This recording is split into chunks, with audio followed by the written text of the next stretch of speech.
I've been in the real estate business here for 30 years. I also grew up here.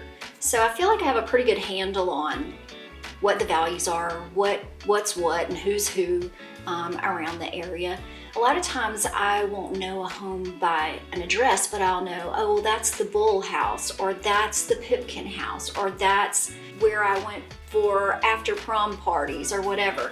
So I know the area well enough that a lot of times I can identify something for a client off market, plain and simply from knowing the area and knowing the homes in the area. And that has happened a lot. We saw during the pandemic, you saw folks, they wanted to sell, they wanted to capitalize on what was happening in the real estate market, but they didn't necessarily want to put their home on the open market. And so that's when you saw more off-market deals than we had in years past. There's good and bad, and there's different reasons for doing off-market deals. I did one in the Reserve last year or so, and those folks just wanted privacy. That was the big deal. They didn't want their neighbors to know that they were making a move, they were entrenched in the neighborhood, and they wanted privacy. And that's one reason to do an off-market sale. So the sale of 223 Pioneer Loop was a completely different situation. It wasn't that the sellers of this property wanted privacy. It wasn't that they didn't want people to know that they wanted to sell their home. They tried 3 times on 3 different occasions with different real estate agents to sell their home. This home was a custom build, every bell and whistle that you can imagine, probably for the time overbuilt with fit and features, absolutely top quality construction from top to bottom, and selling the home on the open market became more about establishing the value or trying to justify the value than it did about selling the home and what it had to offer in the community. And they became frustrated with over and over and over having to try to justify their value to the marketplace.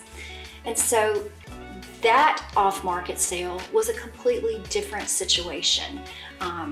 Luckily, I was able to find a buyer that saw the value, valued the things that had been put into the house, that premier construction quality, all of the things that were done at 223 Pioneer Loop were what he was looking for.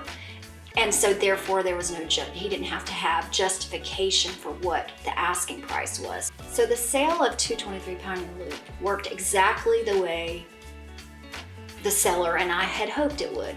I found a buyer that was looking for outstanding quality, respected the caliber of construction that was done there, and was willing to pay for it. He saw it and was willing to pay for it. And so in that case, that scenario of an off-market sale worked perfectly.